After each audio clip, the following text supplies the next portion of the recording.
বিসমিল্লাহির রহমানির রহিম। আল্লাহর উপর ভরসা করুন এবং তার প্রতি সুধারণা রাখুন, কারণ বান্দা আল্লাহর প্রতি যেমনটা ধারণা করে আল্লাহ তার সাথে ঠিক তেমনই। আল্লাহর ব্যাপারে নিরাশ হবেন না, তার দয়ার প্রতি আশা হারাবেন না।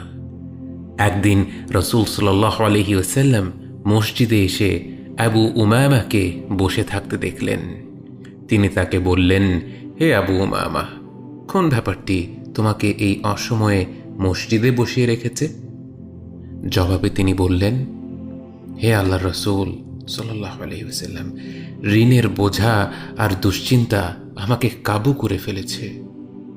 রাসূল সাল্লাল্লাহু আলাইহি ওয়াসাল্লাম বললেন, আমি কি তোমাকে এমন কিছু শব্দ শিখিয়ে দেব যেগুলো বললে আল্লাহ তোমার সকল দুশ্চিন্তা দূর করে দিবেন এবং তোমার ঋণ পরিশোধের ব্যবস্থা করে দিবেন?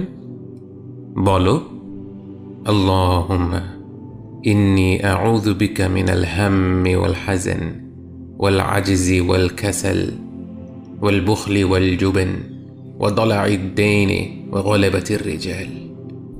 হে আল্লাহ, নিশ্চয়ই আমি আপনার আশ্রয় নিচ্ছি দুশ্চিন্তা ও দুঃখ থেকে, অপারগতা ও অলসতা থেকে, কৃপণতা ও ভীরুতা থেকে, ঋণের ভার ও মানুষদের দমন পীড়ন থেকে। চমৎকার বরকতময় কিছু শব্দের দোয়া যেগুলো আল্লাহ ফিরিয়ে দেন না। আল্লাহর যেই বান্দাই পূর্ণ বিশ্বাসের সাথে এই কথাগুলো বলবে, আল্লাহ অবশ্যই তার জন্য স্বস্তি আর মুক্তির পথ বের করে দেবেন। আবু উমামা বললেন, আমি দোয়াগুলো পড়েছি, ফলে আল্লাহ আমার দুশ্চিন্তা দূর করে দিয়েছেন ও আমার ঋণ পরিশোধ করে দিয়েছেন। আরবিতে আলহাম হল ভবিষ্যৎ নিয়ে এমন চিন্তা যা আপনার মনকে ভারী করে রাখে, আর হাজান হল অতীতে ঘটে যাওয়া কিছু নিয়ে ব্যথিত হওয়া। এই দোয়ায় দুটি ব্যাপারকেই উল্লেখ করা হয়েছে, অতীতের কষ্ট এবং ভবিষ্যৎ নিয়ে উদ্বেগ। মানুষ প্রকৃতপক্ষে খুবই দুর্বল, তার ওপরে একটার পর একটা দুশ্চিন্তার ঝড় বয়ে যায়। সে একটি চিন্তা থেকে বের হতে না হতেই আরেকটি চিন্তা তাকে ঘিরে ফেলে। একটি বিপদ কাটতে না কাটতেই আরেকটি বিপদে পতিত হয়। আল্লাহ বলেন, লাকাদ খালাকনাল ইনসানা ফি কাবাদ, অর্থাৎ নিশ্চয়ই আমরা মানুষকে কষ্টের মধ্যে সৃষ্টি করেছি এবং এই কষ্ট দুশ্চিন্তা দূর করতে পারেন একমাত্র সেই আল্লাহ যিনি মানুষকে সৃষ্টি করেছেন। হে আমার ভাই, আল্লাহ আপনার কল্যাণ চেয়েছেন যখন তিনি আপনাকে কোনো বিপদ দ্বারা পরীক্ষা করেন এবং সেই বিপদে ধৈর্য ধারণের তৌফিক দান করেন। আল্লাহ আপনার কল্যাণ চেয়েছেন যখন তিনি আপনাকে পরীক্ষা করেন, ফলে আপনার হৃদয় ভেঙে গিয়ে তাঁর দিকেই ফিরে। আল্লাহ আপনার কল্যাণ চেয়েছেন যখন আপনি আপনার মনকে একমাত্র তার দিকে ফিরিয়ে আপনার সকল দুঃখ কষ্ট তার কাছে একান্তে ব্যক্ত করেন, আর আপনার হৃদয় বলে ওঠে, হে আমার মালিক, আপনি কার কাছে আমাকে ছেড়ে দিচ্ছেন? আপনারই কোনো এক দুর্বল বান্দার কাছে যে আমার প্রয়োজন শুনে বিরক্ত হয়, নাকি এমন এক শত্রুর কাছে যাকে আপনি আমার উপর ক্ষমতা দিয়েছেন? হে আল্লাহ, আপনি ছাড়া এই অসহায় বান্দার ডাকে কে সাড়া দেবে? আপনিই তো আপনার নবী আইয়ুব আলাইহিস সালামকে তার রোগ থেকে মুক্তি দিয়েছিলেন। আপনিই তো ইউনুস আলাইহিস সালামকে মৃত্যুর মুখ থেকে ফিরিয়ে এনেছিলেন। আপনিই তো আপনার বান্দাদের বিপদ আপদ থেকে উদ্ধার করেন। হে আল্লাহ, আমার কোনো কৃতকর্মের কারণে আপনার রহমতের ভাণ্ডার থেকে আমাকে বঞ্চিত করবেন না। তার কাছে দোয়া করতে থাকুন, বিনয়ের সাথে মিনতি করুন, কারণ আল্লাহর কসম, তিনি আপনার প্রতি আপনার নিজের থেকেও বেশি দয়ালু। যখন বান্দা হৃদয় থেকে আল্লাহকে ডাকে আর তার অবস্থা এই যে নানান দুশ্চিন্তা তাকে ঘিরে রেখেছে, তার শরীরে কোনো রোগ হয়েছে কিন্তু কোনো চিকিৎসা তার কাজে আসছে না, অথবা সে তার স্ত্রী, পরিবার বা সন্তান সন্ততি দ্বারা কঠিন কোনো পরীক্ষার সম্মুখীন হচ্ছেন, এমনকি তার এই অবস্থা হয়ে যায় যে যখনই সে হাসে তখনই কোনো না কোনো এক দুঃখ এসে তাকে কাঁদায়, অথবা কোনো দুশ্চিন্তা তার অন্তরকে মেঘাচ্ছন্ন করে দেয়। বান্দা যখন এই অবস্থায় পৌঁছে একাগ্রচিত্তে আল্লাহকে ডাকে, এটাই হলো আল্লাহর পরীক্ষার মূল উদ্দেশ্য। কারণ এই পরীক্ষার লক্ষ্যই হলো আপনি আল্লাহর দিকে ফিরুন। পরীক্ষার লক্ষ্য হলো এই যে বান্দা একমাত্র আল্লাহর কাছেই তার কষ্টের অভিযোগ করবে এবং তার কাছেই ফিরবে, তার মহত্ব স্মরণ করবে। যদি আপনার ঋণের বোঝা অনেক বড় হয়ে থাকে, তাহলে জেনে রাখুন যে আল্লাহ আপনার ঋণের চাইতেও বড় এবং সকল কিছুর চেয়ে বড়। যদি আপনার পরিবার, স্ত্রী, সন্তান, কন্যা নিয়ে কোনো দুশ্চিন্তা আপনাকে কাবু করে ফেলে, তাহলে জেনে রাখুন আল্লাহ আপনাকে শুনছেন, তিনি আপনাকে দেখছেন। আর বলুন, হে আল্লাহ, আপনি আমার অবস্থা দেখছেন, আপনি আমার দুর্বলতাও জানেন, আমার প্রয়োজন বোঝেন। হে আল্লাহ, আমি আপনার কাছেই ফিরছি এবং আপনার কাছেই আমার কষ্টগুলো বলছি। হে আল্লাহ, আমি শুধুমাত্র আপনারই সাহায্য চাচ্ছি এবং আমার সকল বিষয়ে একমাত্র আপনার উপরই আস্থা করছি, আপনার কাছেই আত্মসমর্পণ করছি।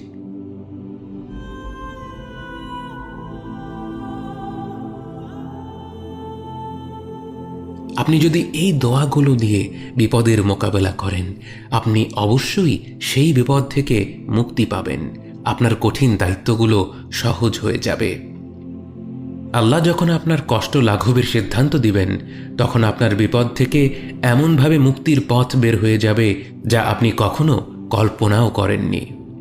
যখন কোনো বান্দার জন্য দুনিয়া সংকীর্ণ হয়ে আসে, বিশেষ করে যখন আপনাকে মানুষ পরিত্যাগ করে, এবং বিশেষ করে এমন কেউ যার ওপর আপনি আস্থা রাখতেন কিন্তু সে আপনাকে নিরাশ করেছে, আপনি আল্লাহর পরে তার উপরই আশা রাখতেন অথচ সে আপনাকে লাঞ্ছিত করেছে, সেই সময় জেনে রাখবেন যে আল্লাহ চাচ্ছেন আপনি তার শরণাপন্ন হন।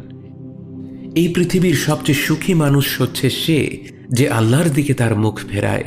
এই পৃথিবীর সবচেয়ে সুখী মানুষ সে যে আল্লাহর কাছে তার হৃদয় সমর্পণ করে। ওয়ামান আহসানা দীনা মিম্মান আসলামা ওয়াজহাহু ইলা আল্লাহি ওয়া হুয়া মুহসিন। তার চাইতে উত্তম ধর্ম কার, যে আল্লাহর নির্দেশের সামনে তার মস্তক অবনত করে এবং সৎ কাজে নিয়োজিত থাকে। যখন আপনাকে মানুষ লাঞ্ছিত করার চেষ্টা করে, তখন জেনে রাখুন যে সম্মান বা লাঞ্ছনা কোনোটাই তাদের হাতে নেই। আর মানুষের কাছে সাহায্য চেয়ে যখন আপনাকে অসম্মানিত হতে হয়, তখন জেনে রাখুন যে তারা তাদের নিজেদেরই কোনো উপকার বা অপকারের কর্তৃত্ব রাখে না। যখন আপনার বিপদ কঠিন হয়ে যায়, যন্ত্রণা তীব্র হয়ে যায়, স্ত্রীর কারণে, পরিবারের কারণে, ভাইয়ের কারণে বা বোনের কারণে বা বন্ধুদের কারণে, যখন মানুষের দেয়া ব্যথায় আপনি দিশেহারা হয়ে যান, তখন মনে রাখবেন যে আপনার একজন মালিক রয়েছে যিনি আপনাকে কখনোই নিরাশ করবেন না। আপনার একজন রব রয়েছেন যিনি সকল অভিযোগ শোনেন, যিনি সবচেয়ে লুকায়িত গোপন বিষয়গুলোও জানেন এবং শোনেন। মনে রাখবেন যে আপনার একজন মালিক রয়েছেন যিনি আপনার প্রতি আপনার নিজের নফসের থেকেও দয়াবান, যিনি আপনাকে ভালোবাসেন এবং ভালোবাসেন যে আপনি তার কাছেই আশ্রয়ের জন্য ছুটে যান আর তাকেই আপনার দোয়ায় ডাকেন। আল্লাহ আইয়ুব আলাইহিস সালামকে নেয়া কঠিন পরীক্ষার কথা উল্লেখ করে বলেন, ওয়া আইয়ুবা ইয নাদা রাব্বাহু আন্নী মাসসান্নী আদ-দুর ওয়া আনতা আরহামুর রাহিমিন। এবং স্মরণ করুন আইয়ুবের কথা, যখন তিনি তার পালনকর্তাকে আহ্বান করে বলেছিলেন, আমি দুঃখ কষ্টে পতিত হয়েছি এবং আপনি দয়াবানদের চাইতেও সর্বশ্রেষ্ঠ দয়াবান। অতঃপর আল্লাহ বলেন, فاستجبنا له فكشفنا ما به من ضر وآتيناه أهله ومثلهم معهم رحمة من عندنا وذكرى للعابدين। অতঃপর আমি তার আহ্বানে সাড়া দিলাম এবং তার দুঃখ কষ্ট দূর করে দিলাম এবং তার পরিবারবর্গ ফিরিয়ে দিলাম, আর তাদের সাথে তাদের সমপরিমাণ আরও দিলাম আমার পক্ষ থেকে কৃপাবশত। আর এটা ইবাদতকারীদের স্মরণ করিয়ে দেওয়ার জন্য উপদেশ স্বরূপ। কিছু আলেম বলেছেন ইবাদতকারীদের স্মরণ করিয়ে দেওয়ার জন্য উপদেশ স্বরূপ পবিত্র কোরআনে এই কথাটি উল্লেখ করার উদ্দেশ্য হলো এই যে আপনিও যদি আল্লাহকে পূর্ণ বিশ্বাসের সাথে ডাকেন, ঠিক যেভাবে আইয়ুব আলাইহিসসালাম ডেকেছিলেন, তবে আল্লাহ আপনার ডাকে ঠিক তেমনভাবেই সাড়া দেবেন যেভাবে তার নবী আইয়ুব আলাইহিসসালামের দোয়ার জবাব দিয়ে তার এবং তার পরিবারের সকল দুঃখ কষ্ট দূর করে দিয়েছিলেন। সুবহানাল্লাহ। হতে পারে আপনি এখন সুখেই জীবনযাপন করছেন, আপনি আপনার বাড়িতে নিরাপদে আছেন, শারীরিকভাবে সুস্থ আছেন, আপনার দৈনিক রিজিক নিয়ে চিন্তা করতে হয় না। আর এভাবে চলতে থাকতে থাকতেই কোনো এক সময়ে আল্লাহ আপনাকে পরীক্ষা করতে চান, ফলে আপনি দেখেন যে আপনার উপর একটার পর একটা বিপদ মুসিবত এসে আপতিত হয়, ঋণের বোঝা চতুর্দিক থেকে ঘিরে ফেলে। অবশেষে আপনার সুখের জীবন হয়ে ওঠে কষ্ট আর দুশ্চিন্তার সাথে এক দৈনন্দিন যুদ্ধ। আপনার স্ত্রী অভিযোগ করে, আপনার সন্তান অভিযোগ করে, নানান উদ্বেগ, বিষণ্ণতা আর দুঃখের মাঝে আপনি ডুবে যান। বিস্তৃত এই জমিন আপনার জন্য হয়ে যায় অত্যন্ত সংকীর্ণ, আলোকিত এই পৃথিবী হয়ে যায় আপনার জন্য অন্ধকার। ঠিক তখনই জেনে রাখবেন যে একমাত্র আল্লাহর প্রতি দৃঢ় বিশ্বাসই আপনার জীবনের সংকীর্ণতা দূর করে প্রাচুর্য এনে দিতে পারে, অন্ধকার দূর করে আবার আলোকিত করে দিতে পারে। আপনি জেনে রাখবেন যে আল্লাহ আপনার প্রতি আপনার নিজের থেকেও বেশি দয়াবান। একমাত্র এই বিশ্বাসটাই আপনার সকল দুশ্চিন্তা ও বিষণ্ণতা মুছে দেবে। কে আছে এমন যে আল্লাহর দরজায় দাঁড়িয়েছে কিন্তু আল্লাহ তাকে তাড়িয়ে দিয়েছে? তিনি তো সবচাইতে উদার, মহা দয়ালু, মায়ার সাগর।